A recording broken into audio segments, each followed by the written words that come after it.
niat ikhlas karena membela agamaku, kata Allah. Engkau berangkat berjuang berperang dari rumah, lalu yang pertama itu engkau menang berperang. Itu kemenangan itu benar-benar ikhlas karena aku, kata Allah. Wahai laki-laki, apa yang sudah kau lakukan semasa hidupmu di dunia dulu, kata Allah. Laki-laki ini pun menjawab, ya Allah, dulu saya orang yang kaya, ya Allah. Dulu ketika di dunia banyak harta yang kau titipkan kepada saya. Dengan harta itu saya infakkan, saya sedekahkan, saya bantu pembangunan Masjid Al-Huda ini.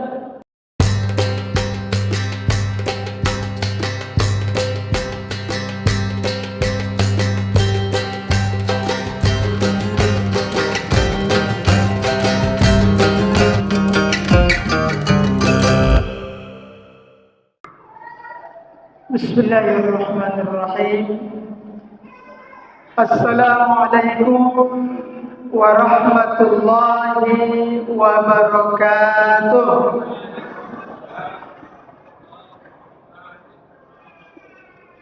Nampaknya masih tabayang cendotannya, Pak, ya. Coba kita mulai pakai pantun. Tanam pinang rapat-rapat, agar puyuh tak dapat lari. Jawab salam pertama Ustaz, kurang semangat. Ustaz ulang 17 kali. Habis waktu kita, ya Pak, ya. Bismillahirrahmanirrahim. Assalamualaikum warahmatullahi wabarakatuh.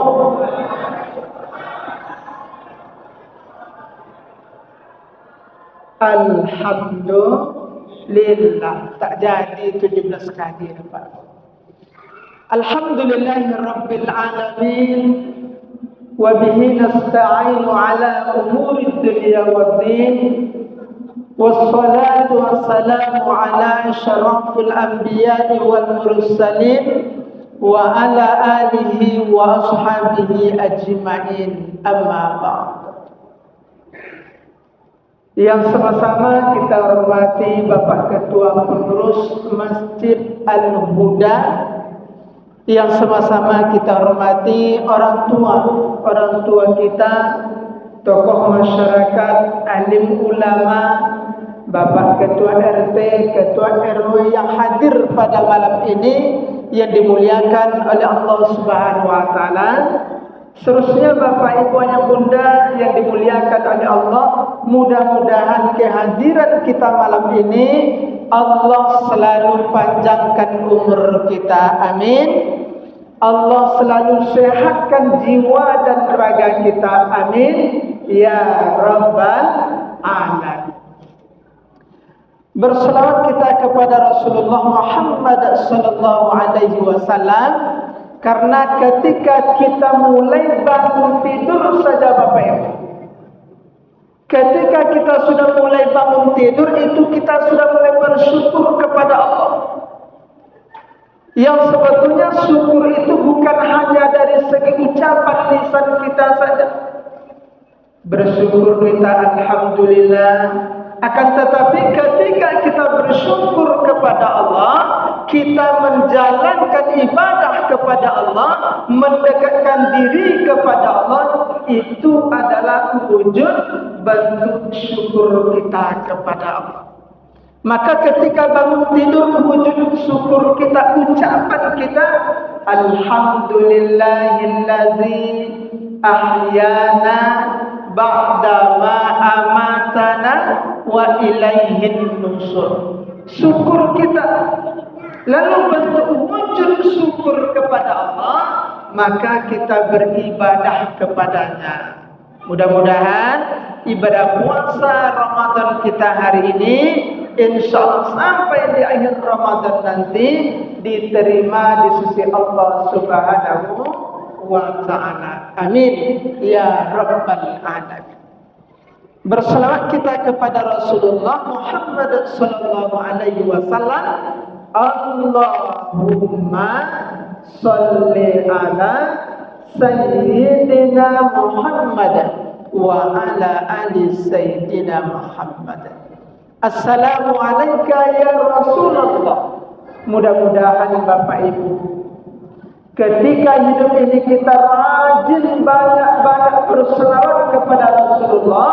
Mudah-mudahan besok di yaumil mahsyar kelak kita inilah wajah-wajah umat Rasulullah yang akan mendapatkan syafaat dari Rasulullah sallallahu alaihi wasallam. Amin ya rabbal alamin.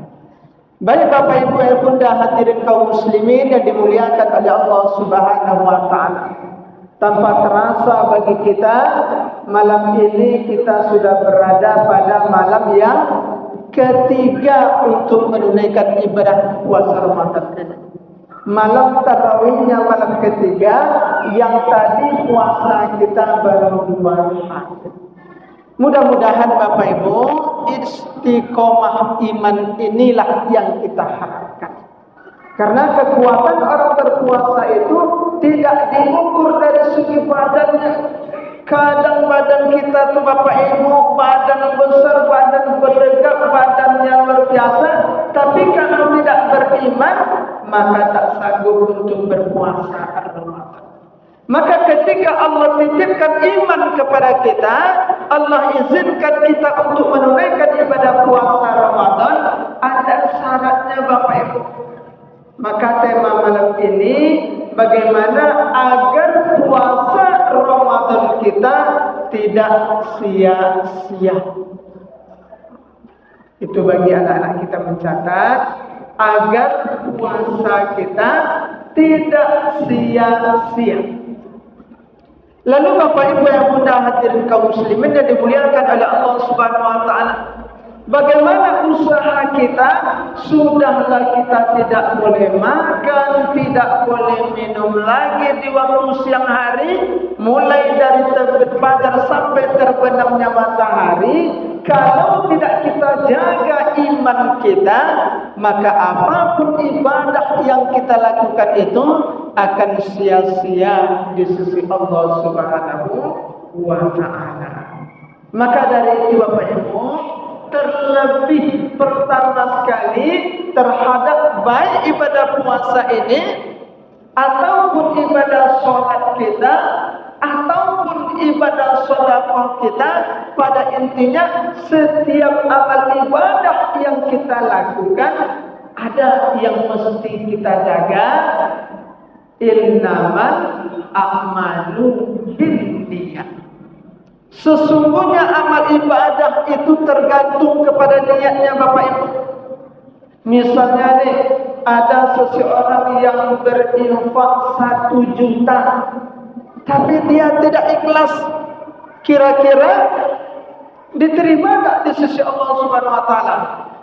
Jawabannya, kalau dia tidak ikhlas, maka sebesar apapun infak sedekah yang kita lakukan, itu akan sia-sia di sisi Allah Subhanahu wa taala. Masih mending Bapak Ibu berinfaknya 10.000, berinfaknya 100.000, tapi kalau diawali dengan niat yang ikhlas, maka 10.000, 100.000 itu dicatat pahala di sisi Allah Subhanahu wa taala.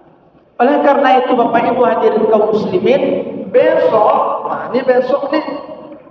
besok di akhirat Bapak Ibu ada 4 tipe manusia. Digambarkan ada 4 tipe laki-laki yang ditanya langsung oleh Allah Subhanahu wa taala untuk mempertanggungjawabkan amal ibadah yang sudah dia lakukan selama hidup di dunia ini. Singkat cerita Bapak Ibu, dipanggillah laki-laki yang pertama. Apa kata Allah? Wahai laki-laki, apa yang sudah engkau lakukan semasa hidupmu di dunia dulu, kata Allah. Laki-laki itu mengingat-ingat kembali. Oh ya Allah, dulu ketika saya hidup, saya adalah orang yang berjuang mati-matian memperjuangkan membela agama Islam, agama ya Allah. Kalau ada orang yang menghina agama Islam, maka saya berada pada barisan pertama dalam rangka untuk melawan orang tersebut, dalam rangka untuk membela agama ya Allah. Jadi ini jawaban laki-laki yang pertama.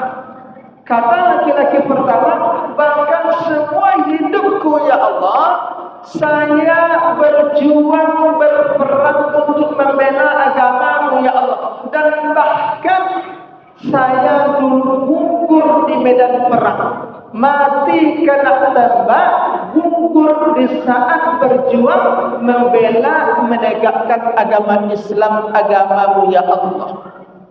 Ini pengakuan laki-laki yang pertama. Lalu dijawab oleh Allah, Bapak Ibu, engkau berbohong, kata Allah. Dulu engkau berjuang, yang pertamanya memang niat ikhlas karena membela agamaku, kata Allah. Engkau berangkat berjuang berperang dari rumah, lalu yang pertama itu engkau menang berperang. Itu kemenangan itu benar-benar ikhlas karena aku, kata Allah. Tapi perang kedua, perang ketiga, ternyata engkau menang beberapa pemimpin peperangan. Muncul di dalam hatimu, muncul di dalam sepersit di dalam hatimu saja, ternyata engkau, sayalah orang yang hebat untuk memimpin strategis peperangan. Sekali, dua kali, tiga kali, bahkan saya banyak untuk memenangkan perjuangan peperangan ini. Akhirnya laki-laki itu mati kena tembak, gugur di medan perang. Jadi kata Allah, orang yang seperti laki-laki yang pertama ini, mulanya dia ikhlas kepada Allah, akan tetapi dia akhir hidupnya dia sudah terpengaruh karena ingin dipuji oleh masyarakat di sekitarnya. Engkau orang yang hebat dalam berperang, pandai jago dalam strategis peperangan. Inilah awal dia keberangkatan untuk beberapa hari di belakangan, sehingga pun dia mati kena tembak. Selesai laki-laki yang pertama. Lalu dipanggil laki-laki yang kedua. Kata Allah, wahai laki-laki yang kedua, apa yang sudah engkau lakukan semasa hidupmu di dunia dulu, kata Allah. Laki-laki kedua ini mengingat, oh ya Allah, dulu ketika saya hidup, saya orang yang rajin beribadah. Saya orang yang rajin sholat berjamaah. Bahkan saya selalu nomor satu hadir di masjid sholat berjamaah. Orang lain tak ada yang sanggup. Saya selalu nomor satu. Ini Bapak Ibu, pada mulanya beribadah kita itu dengan niat yang ikhlas, tapi lama kelamaan, tengoklah, saya selalu nomor satu hadir kalau sholat berjamaah ini. Saya selalu yang rajin baca Al-Quran. Saya yang selalu bangun tengah malam sholat tahajud. Tidak lupa di share Facebook sholat tahajud jam 3:30 malam. Mulai Bapak Ibu. Pada awalnya mungkin niatnya ikhlas, akan tetapi lama kelamaan karena dia merasa orang yang rajin beribadah, ini yang merusak niatnya Bapak Ibu. Akhirnya kata Allah, engkau pembohong, kata Allah. Engkau rajin beribadah, pada mulanya ikhlas karena aku. Akan tetapi lama kelamaan engkau bangga, engkau senang disebut oleh masyarakat sekitarmu. Oh iya, si itu memang rajin sholatnya. Kalau berjamaah dia nomor satu terus, luar biasa. Ini mohon maaf Bapak Ibu, jangan gara-gara ceramah Ustaz ini besok tak ada pula jamaah Masjid Al-Huda. Apa? Takut riya. Tidak seperti itu. Tetap kita pertahankan, karena innamal a'malu binniyat itu yang menilai niat ikhlas kita, yang tahu antara kita dengan Allah. Itu contoh saja tadi Bapak. Jadi orang yang rajin beribadah, rajin bangun tahajud tengah malam, ini jangan sampai merusak niat kita karena kita senang dipuji oleh orang sekitar kita. Akhirnya orang pertama dicampakkan ke dalam neraka, orang kedua juga dicampakkan ke dalam api neraka oleh Allah Subhanahu wa taala. Panggil laki-laki yang ketiga. Wahai laki-laki yang ketiga, apa yang sudah kau lakukan semasa hidupmu di dunia dulu? Laki-laki ketiga ini mengingat bapak ibu. Oh ya Allah. Dulu ketika di dunia saya orang yang rajin belajar. Saya orang yang rajin menuntut ilmu. Saya orang yang selalu rajin sekolah. Tamat SD, SMP, SMA. Saya sarjana, dapat gelar S.Soc., dapat gelar S1. Saya kuliah, saya belajar, dapat gelar S2. Saya sekolah, saya belajar, kuliah, dapat gelar S3. Yang lain tak bisa, tak nyuruh. Itu Bapak Ibu. Dan yang paling hebat nih, di Garuda Sakti itu mendapatkan gelar S3. Yang lain S.Soc. semuanya. Sudah mulai angkuh sombong di dalam hati kita ini. Akhirnya apa? Engkau berbohong kata Allah. Dulu engkau belajar, engkau menuntut ilmu ikhlas karena aku, tetapi rupanya air kematianmu, kamu selalu senang dipuji oleh orang lain. Oh, siang itu memang orang yang pintar, orang yang rajin sekolah, gelarnya saja banyak. Tidak ada yang sanggup untuk menandinginya. Mulai kegembiraan di dalam hati sedikit saja Bapak Ibu. Yang dinilai bukan gelar kita tadi oleh Allah, tapi yang dinilai niat di dalam hati kita dinilai. Akhirnya laki-laki yang ketiga diseret oleh malaikat, dicampakkan ke dalam api neraka oleh Allah Subhanahu wa taala. Yang terakhir Bapak Ibu, yang keempat, dipanggillah laki-laki yang keempat ini. Wahai laki-laki, apa yang sudah kau lakukan semasa hidupmu di dunia dulu? Kata Allah. Laki-laki ini pun menjawab, ya Allah, dulu saya orang yang kaya ya Allah. Dulu ketika di dunia banyak harta yang kau titipkan kepada saya. Dengan harta itu saya infakkan, saya sedekahkan, saya bantu pembangunan Masjid Al-Huda ini. Dengan harta yang kau titipkan, saya bantu fakir miskin, anak yatim, saya habiskan harta saya belanjakan harta saya itu semuanya hanya karena engkau ya Allah. Apa kata Allah? Engkau pembohong kata Allah. Laki-laki yang keempat dikatakan oleh Allah pembohong Bapak Ibu. Dulu engkau berinfak, bersedekah, bantu pembangunan masjid, bantu orang miskin dan lain sebagainya. Seawalnya engkau ikhlas karena aku kata Allah. Akan tetapi lama kelamaan engkau suka dipuji oleh orang lain. Oh Yusianu Tuhan, tengok infaknya kalau dapat nama masjid 1 juta kalau seketik tu. Mulai Bapak Ibu. Jadi kalau tidak dituliskan nama lengkapnya, hajinya, doktoratus dan sebagainya, tidak berinfaknya lagi dah. Tapi kalau ditulis 1 juta dari Haji Sianu, itu senang hatinya. Artinya apa Bapak Ibu? Awalnya engkau berinfak, bersedekah, menyumbang untuk apapun ikhlas karena aku. Akan tetapi lama kelamaan engkau senang dipuji oleh orang banyak. Siapa itu dermawan orangnya. Dengan pujian inilah yang bisa merusak keikhlasan setiap kita beribadah.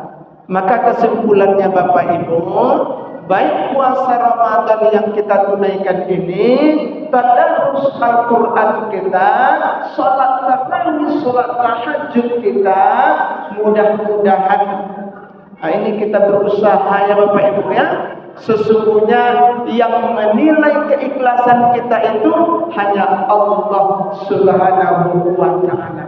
Tapi Bapak Ibu, kadang kalau tidak pula dipancing itu Bapak Ibu di papan pengumuman, tidak dipancing untuk berinfak sukarela, kan jemaah tidak pula tertarik untuk membangun masjid kita. Tapi kalau dimulai 500.000, merasa ada beban kita, itu dalam arti kata untuk berdakwah mengajak. Tapi jangan, kalau dari tulis besok sama berimpak lagi. Mulai lagi sudah ingin dipuji oleh orang lain. Daripada intinya Bapak Ibu, innamal a'malu binniyat. Sesungguhnya amal ibadah tergantung kepada niat. Mudah-mudahan niat puasa Ramadan kita ini bisa diterima di sisi Allah Subhanahu wa ta'ala. Amin ya rabbal alamin. Pak Sofyan pakai peci haji. Cukup sekian dan terima kasih. Wabillahi taufiq wal hidayah. Wassalamualaikum warahmatullahi wabarakatuh.